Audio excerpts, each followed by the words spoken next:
రాయలసీమ ప్రాంతంలో ఎంతో ప్రతిష్టాత్మకంగా నిర్మిస్తున్న రాయలసీమ ఎత్తిపోతల ప్రాజెక్టు పూర్తి చేయకుండా ముఖ్యమంత్రి నారా చంద్రబాబు నాయుడు రాయలసీమ ద్రోహిగా మిగిలిపోయారని వైఎస్ఆర్సీపీ నేతలు తీవ్ర స్థాయిలో ధ్వజమెత్తారు.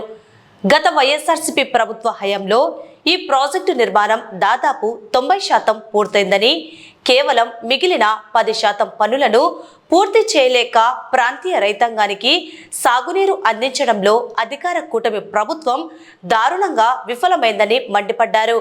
రాయలసీమ ప్రాంతంలోని సాగునీటి ప్రాజెక్టుల పరిస్థితిని పరిశీలించి ప్రజలకు అవగాహన కల్పించే కార్యక్రమంలో భాగంగా వైఎస్ఆర్సీపీ నేతలు నంద్యాల జిల్లా అధ్యక్షుడు మాజీ ఎమ్మెల్యే కాటసాని రాంభూపాల్ రెడ్డి, మాజీ ఎమ్మెల్యేలు శిల్పా చక్రపాణి రెడ్డి, శిల్పా రవిచంద్ర కిషోర్ రెడ్డి, గంగుల బిజేంద్రారెడ్డి, కాటసాని రామిరెడ్డి, డాక్టర్ ధారా సుధీర్, ఎమ్మెల్సీ ఇసాక్ బాషా, మాజీ ఎంపీ పోచా బ్రహ్మానందరెడ్డి, మాజీ మంత్రి శైలజనాథ్ రెడ్డి, మాజీ ఎంపీ అనంత వెంకటరామిరెడ్డి, జెడ్పీ చైర్మన్ పాపిరెడ్డి, మాజీ మార్కెట్ చైర్మన్ పిపి నాగిరెడ్డి, చెల్ల విఘ్నేశ్వరరెడ్డి, శిల్ప భువనేశ్వరరెడ్డి, సూర్యనారాయణ రెడ్డి, రాష్ట్ర వైసీపీ కౌన్సిల్ మెంబర్స్ రామలింగారెడ్డి, దేశం సుధాకర్ రెడ్డి, మాజీ మున్సిపల్ చైర్పర్సన్ మాబునిసా, మాజీ market yard chairman Vijayasekhar Reddy, Vangala Bharat Kumar Reddy, ముఖ్య నేతలు, రైతు సంఘాల నాయకులు, రైతులు, వైసీపీ నాయకులు నంద్యాల జిల్లా పరిధిలోని గోరుకల్లు రిజర్వాయర్ను సందర్శించారు.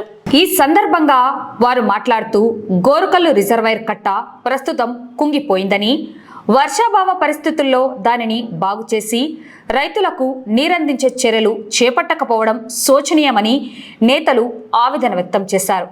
ప్రస్తుతం శ్రీశైలం జలాశయానికి భారీగా వరద నీరు వచ్చి చేరుతోందని, అయితే గోరుకల్లు రిజర్వాయర్ కట్ట మరమ్మతులు పూర్తి కాకపోవడం వల్ల వచ్చిన నీటిని అధికారులు ఎలా నిల్వ చేస్తారో అర్థం కావడం లేదన్నారు.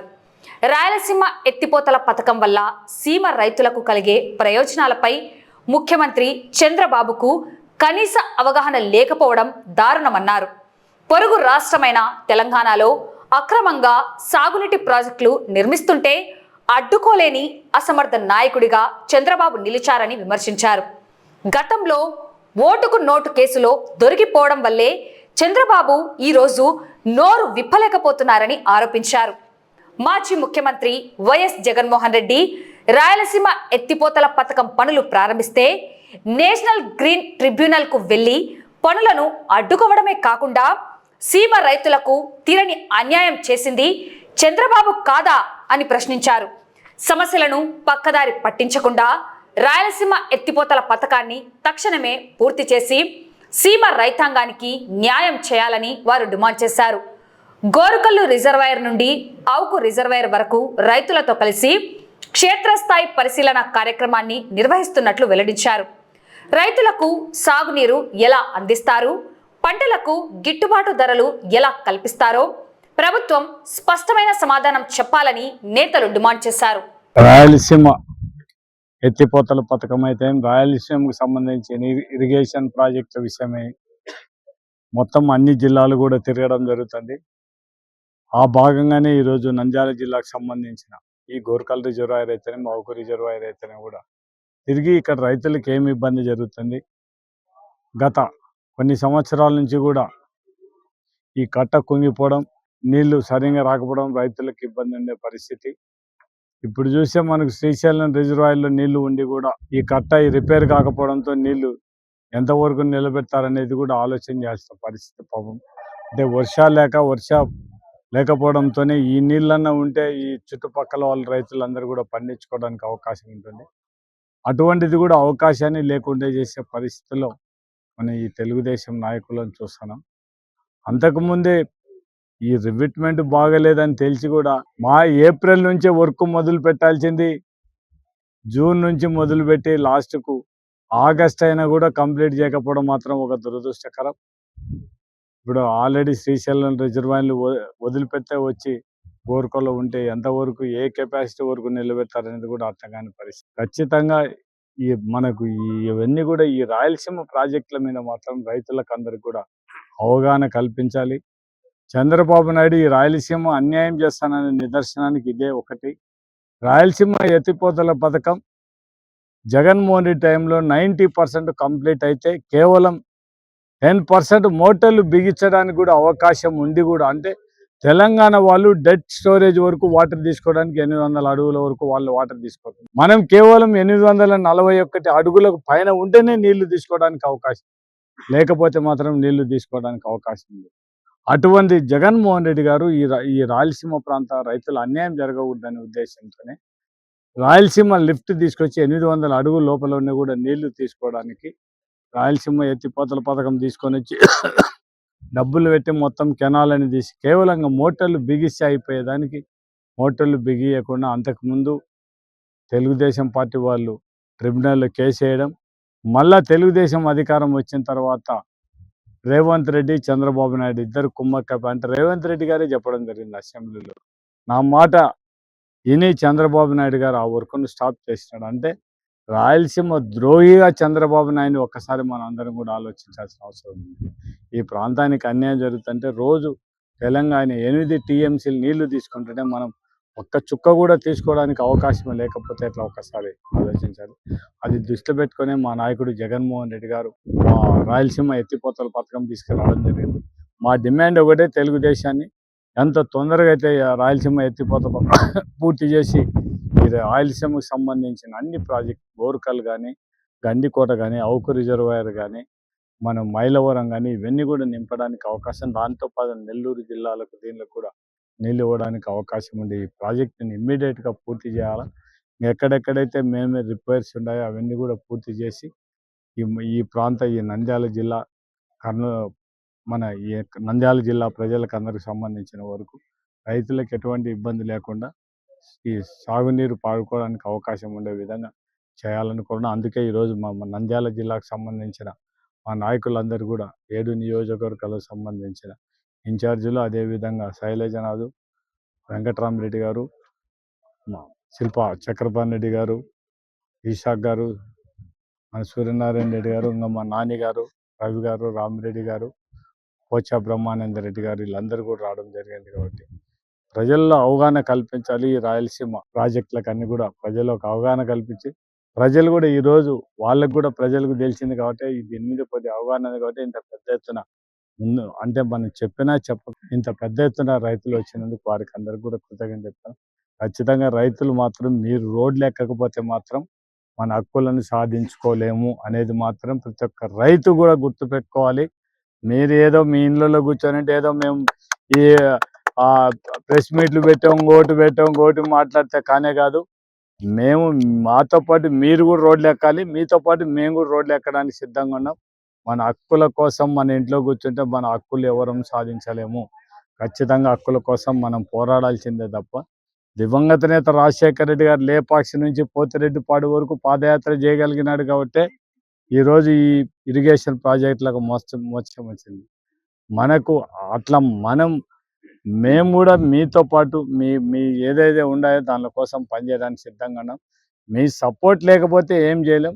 మీరు ఎంతవరకు సపోర్ట్ ఇస్తే మేము మీకోసం సాధించడానికి మేము సిద్ధంగా ఉన్నామని మాత్రం నేను ఈ సభాముఖంగా. రాయలసీమలో ఉన్నటువంటి ప్రాజెక్టులు నిర్లక్ష్యానికి గురి కావడం వల్ల ఈ ప్రభుత్వంలో ఈ ప్రాజెక్టులన్నీ నిర్లక్ష్యానికి గురైనాయి కాబట్టి ప్రజలకు తెలియజేయాలనే ఉద్దేశంలో దానిలో భాగంగా రాయలసీమ 4 జిల్లాలు, నెల్లూరు, ప్రకాశం జిల్లాలు కూడా అన్ని ప్రాంతాలను, అన్ని డ్యాములను పరిశీలిస్తూ ఆ ప్రాంత ఇబ్బందులను తెలుసుకుంటూ రైతాంగం కోసం పోరాటం చేయాలనే ఉద్దేశంతో ఒక ప్రణాళిక రూపొందించుకొని ఈరోజు ఈ జిల్లాలో, నంద్యాల జిల్లాలో ఈ యొక్క గోరుకల్ రిజర్వాయర్ సందర్శన అనే కార్యక్రమాన్ని చేపట్టడం, అదేవిధంగా అవుకు రిజర్వాయర్ను కూడా పరిశీలించడం జరుగుతుంది.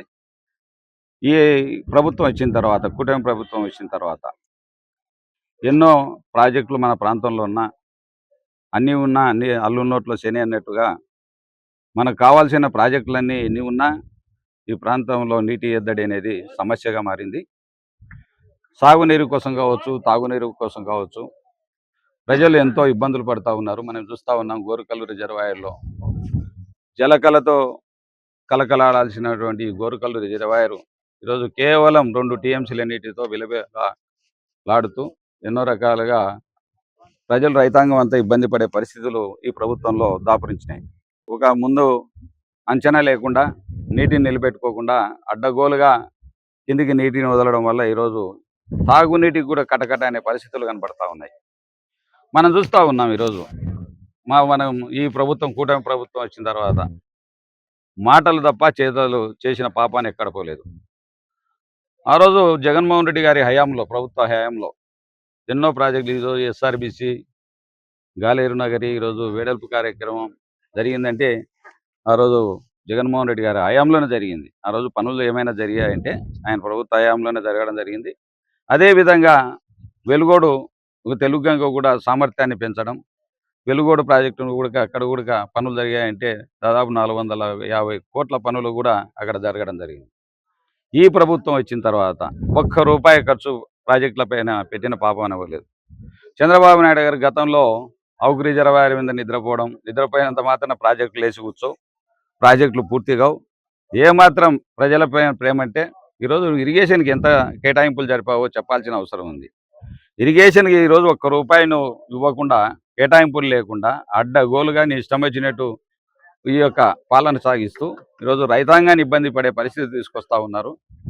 మేము ఈరోజు చూస్తూ ఉన్నాం బ్రహ్మాండంగా ఆ రోజు చేసినటువంటి చంద్రబాబు నాయుడు గారు చేసినటువంటి ఆనాడు మా 2014లో ప్రభుత్వం వచ్చిన తర్వాత మీరు ఆ రోజు ఓటుకు నోటు కేసులో భయపడిపోయి మీరు ఎక్కడో దాక్కోవడం వల్ల ఆ రోజు తెలంగాణ ప్రభుత్వం పూర్తిగా టీఆర్ఎస్ ప్రభుత్వం ఆ రోజుల్లో వాళ్ళ ప్రాజెక్టులను పూర్తి స్థాయిలో నిర్మించుకోవడం జరిగింది.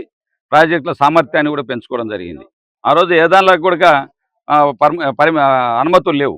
ఆ రోజు నెట్టెంపాడు కావచ్చు, కోయిల్ సాగర్ కావచ్చు, అదేవిధంగా భీమా కావచ్చు, అదేవిధంగా కల్వకుర్తి కావచ్చు, రంగారెడ్డి పాలమూరు కావచ్చు, దిండి కావచ్చు, అదేవిధంగా ఎస్ఎల్బిసి కావచ్చు. ఈ ప్రాంతాన్ని కూడా 800 లోపు ఎస్ఎల్బిసి తప్ప 800 అడుగుల లోపే నీటిని రాజేస్తూ ఉన్నారు. ఈరోజు మనము నోరు తెచ్చుకొని ఎదురు చూడాల్సిన పరిస్థితులు ఈరోజు దాపురించాయంటే ఆ రోజు చేసిన తప్పిదాల వల్లనే, ఆ రోజు చంద్రబాబు నాయుడు గారు చేసినటువంటి తప్పిదాల వల్లనే ఈరోజు మన రాయలసీమ రైతాంగంతా నష్టపోవాల్సిన పరిస్థితులు ఏర్పడతా ఉన్నాయి. వాళ్ళు ఈరోజు 800 అడుగుల్లోనే గత 10 రోజులుగా చూస్తూ ఉన్నాం. 10 రోజుల నుంచి కూడా 800 అడుగులే డ్రా చేసుకుంటూ నీళ్లను రోజుకు 4 టీఎంసీల నీటిని వాడుకుంటూ ఎంజాయ్ చేస్తూ ఉంటే ఈరోజు నోరు తెచ్చుకొని 854 అడుగులు వచ్చేదాకా కూడా నీళ్ళు వదులుతారో లేదనే భయం ఈరోజు రైతాంగంలో మెండుగా ఉంది. కాబట్టి ఈ ప్రాజెక్టులు సాధించుకోవాలంటే జగన్మోహన్ రెడ్డి మళ్ళీ రావాలి. దుర్మార్గమైనటువంటి ఆలోచనతో ఈరోజు చంద్రబాబు నాయుడు గారు, వాళ్ళ కూటమి ప్రభుత్వం అంతా కలిసి దుర్మార్గమైనటువంటి ఆలోచనతో ఈరోజు రాయలసీమ రాకుండా అడ్డుపడతా ఉన్నారు. ఈ రాయలసీమ ద్రోహిగా నిలబడిపోతారని హెచ్చరిస్తా ఉన్నాం. రైతాంగాన్ని మేలుకొల్పుతాం. ప్రతి ప్రాంతంలో ప్రతి గ్రామానికి వెళ్ళి రైతాంగాన్ని మేలుకొల్పి ఈ యొక్క రాయలసీమ ప్రాంతంలో ప్రాజెక్టులను పూర్తి చేసే విధంగా మా ప్రభుత్వం వచ్చిన తర్వాత జగన్మోహన్ రెడ్డి గారి హయాంలో పూర్తి చేసుకునే విధంగా ఈ ప్రణాళికలను రూపొందించుకొని అన్ని ప్రాంతాలను పర్యవేక్షిస్తూ ఆ ప్రాంతంలో ఉన్నటువంటి సమస్యలను తెలుసుకుంటూ రైతాంగంతో మేము వాళ్ళతో మిళితమై వాళ్ళతో కలిసి వాళ్ళ యొక్క ఇబ్బందులు తెలుసుకుంటూ ఈరోజు అన్ని ప్రాంతాలు తిరగడం జరుగుతూ ఉంది. ఈరోజు నంద్యాల జిల్లా రైతాంగంతో, మా రాయలసీమ రైతాంగంతో ఇక్కడ గోరుకల్లు రిజర్వాయర్ నుంచి అవుకు రిజర్వాయర్ వరకు పరిశీలనగా వెళ్తూ ఉన్నాం. మరి రాయలసీమ ఎత్తిపోతల పథకం ఒక ఇంపార్టెన్స్, లేకపోతే దానివల్ల వచ్చే లబ్ధి మా రాయలసీమ ప్రాంత రైతులందరికీ తెలుసు. కానీ మా దురదృష్టకరం ఏంటంటే ఈ రాష్ట్ర ముఖ్యమంత్రికి అర్థం కాకపోవడం అనేది ఈ సందర్భంగా తెలియజేస్తాం. తన పబ్బం కోసం, తనను తాను కాపాడుకోవడం కోసం రాయలసీమ వాసుల ఒక కళని, రాయలసీమ వాసుల ఒక ప్రాణాల్ని పన్నంగా పెట్టినటువంటి వ్యక్తి చంద్రబాబు నాయుడు గారు చరిత్రలో నిలిచిపోతున్నారు. ఎందుకంటే గతంలో కూడా అటు పక్కన తెలంగాణ వాళ్ళు విపరీతమైన ప్రాజెక్టులు కడుతుంటే కనీసం అడ్డుకోలేనటువంటి అసమర్థ నాయకుడు చంద్రబాబు నాయుడు గారు అని చెప్పేసి ఈరోజు తెలియజేస్తున్నాం. గతంలో అడ్డుకోకపోవడం, ఎందుకు అడ్డుకోలేకపోయినాడు అనేది ప్రజలందరికీ కూడా తెలుసు. ఆ రోజు ఓటుకి నోటు కేసులో దొంగలాగా దొరికిపోయినాడు కాబట్టి ఎక్కడ తనని అరెస్ట్ చేస్తారేమో అని చెప్పేసి మన రైతాంగాన్ని పన్నంగా పెట్టి ఆ ప్రాజెక్టులన్నీ కట్టుకొని ఇచ్చినారు. మరి ఈరోజు మనం కూడా 800 అడుగుల్లో నీళ్లు ఎత్తుకోవడానికి అవకాశం ఉంది. రాయలసీమ ఎత్తిపోతల పథకం తీసుకొస్తే ప్రజల భవిష్యత్తు మారుతుంది అని చెప్పేసి జగన్మోహన్ రెడ్డి గారు ప్రయత్నం చేస్తే గ్రీన్ ట్రిబ్యునల్కి వెళ్ళి దాని మీద కేసులు వేయించినారు. దాని తర్వాత ముఖ్యమంత్రి అయిన తర్వాత 90% పనులు పూర్తయిన దాన్ని కూడా ఈరోజు పక్కన పెట్టినాడు.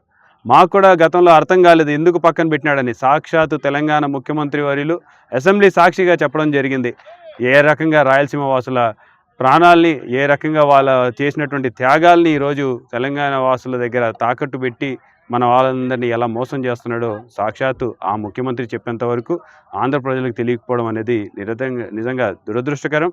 మరి చంద్రబాబు నాయుడు గారు ఈరోజు రైతన్నలందరికీ కూడా సమాధానం చెప్పాల్సిన అవసరం ఉంది. ఇక్కడ మాకు నీళ్ళు ఎలా తీసుకొస్తారని చెప్పేసి చెప్పాల్సినటువంటి అవసరం ఉంది. రైతన్నలకి గిట్టుబాటు ధర ఎలా కల్పిస్తారని చెప్పాల్సినటువంటి అవసరం ఉంది. ఎలా ప్రాజెక్టులని పూర్తి చేస్తారు, ప్రాజెక్టులకి ఎంత కేటాయించినారు, గోరుకల్లు రిజర్వాయర్ని ఈరోజు డెవలప్మెంట్ చేస్తా అన్నారు, ఎంత కేటాయించినారు, ఎప్పటికి పనులు పూర్తవుతాయని చెప్పేసి ఇవన్నీ కూడా చెప్పాల్సినటువంటి ఆవశ్యకత తెలుగుదేశం నాయకుల మీద, తెలుగుదేశం ఒక అధినాయకుడి మీద ఉందని చెప్పేసి మరొకసారి రాయలసీమ ప్రాంతవాసుల కళ రాయలసీమ ఎత్తిపోతల పథకాన్ని పూర్తి చేయాలని చెప్పేసి కూడా డిమాండ్ చేస్తూ సెలవు తీసుకుంటున్నాను. నేను గీతావాణి, గోరుకల్లు డిఈ గారిని. ఇప్పుడే వైఎస్ఆర్సీపీ పార్టీ వాళ్ళంతా ఈ రిజర్వాయర్ సందర్శన చేసి వెళ్ళారు.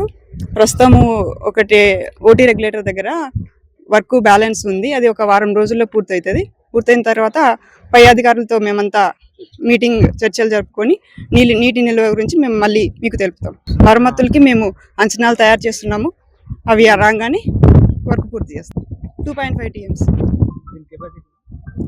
మామూలుగా అయితే బ్యాలెన్స్ వర్క్ పూర్తి చేస్తే 12.44. ప్రస్తుతానికి ఎవ్రీ ఇయర్ 11 TMs అయితే మేము నిల్వ చేస్తాం.